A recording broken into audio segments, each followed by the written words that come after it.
Genesis chapter 27. When Isaac became an old man and was nearly blind, he called his eldest son Esau and said, "My son." "Yes, father? I'm an old man," he said. "I might die any day now. Do me a favor. Get your quiver of arrows and your bow and go out in the country and hunt me some game, and then fix me a hearty meal, the kind that you know I like, and bring it to me to eat so that I can give you my personal blessing before I die." Rebekah was eavesdropping as Isaac spoke to his son Esau. As soon as Esau had gone off to the country to hunt game for his father, Rebekah spoke to her son Jacob. "I just overheard your father talking with your brother Esau.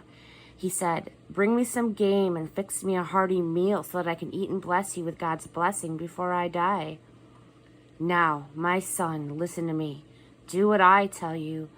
Go to the flock and get me 2 young goats. Pick the best. I'll prepare them into a hearty meal, the kind that your father loves. Then you'll take it to your father. He'll eat and bless you before he dies." "But mother," Jacob said, "my brother Esau is a hairy man, and I have smooth skin. What happens if my father touches me? He'll think I'm playing games with him. I'll bring down a curse on myself instead of a blessing."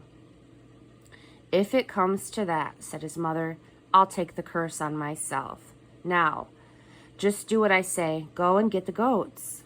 So he went and got them, and he brought them to his mother, and she cooked a hearty meal, the kind that his father loved so much.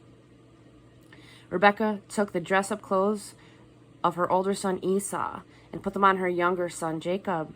She took the goat skins and covered his hands and the smooth nape of his neck.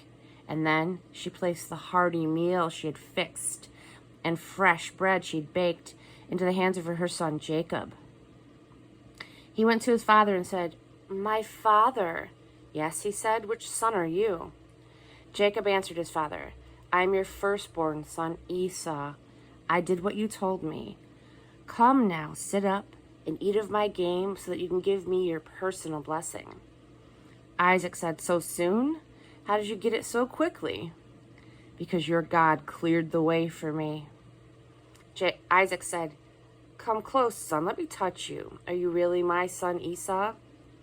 So Jacob moved close to his father Isaac. Isaac felt him and said, "The voice is Jacob's voice, but the hands are the hands of Esau." He didn't recognize him because his hands were hairy like his brother Esau's. But as he was about to bless him, he pressed him. "You're sure you're my son Esau?"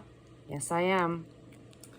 Isaac said, "Bring the food so that I can eat of my son's game and give you my personal blessing." Jacob brought it to him and he ate. He also brought him wine and he drank. Then Isaac said, "Come close, son, and kiss me." He came close and kissed him, and Isaac smelled the smell of his clothes. And finally he blessed him.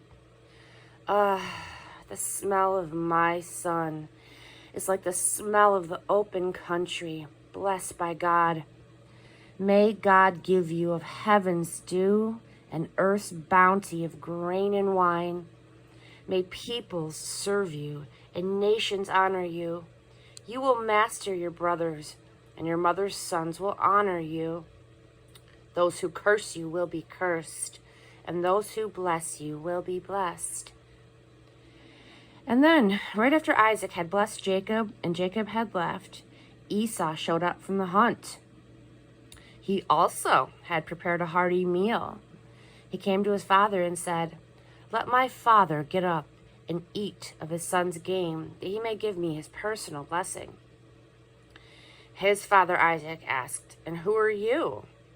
"I am your son, your firstborn, Esau." Isaac started to tremble, shaking violently.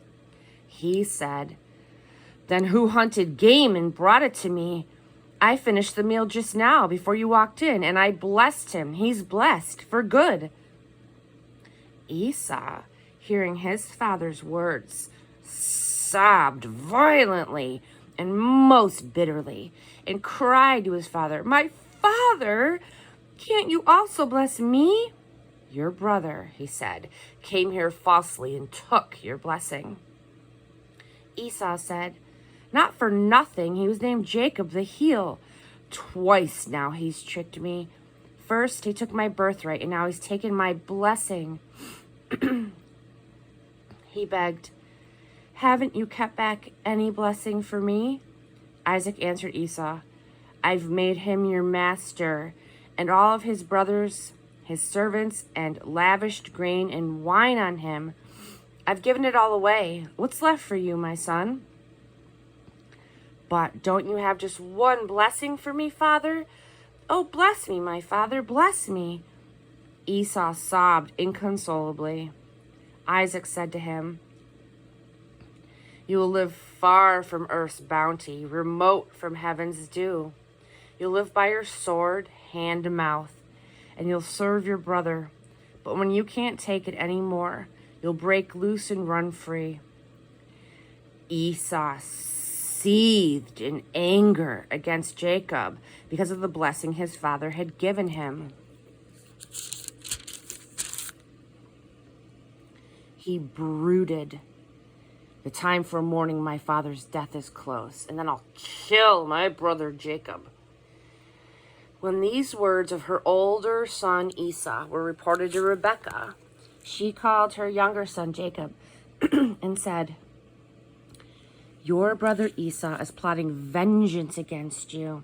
He's going to kill you. Son, listen to me. Get out of here. Run for your life to Haran, to my brother Laban. Live with him for a while until your brother cools down, until his anger subsides and he forgets what you did to him.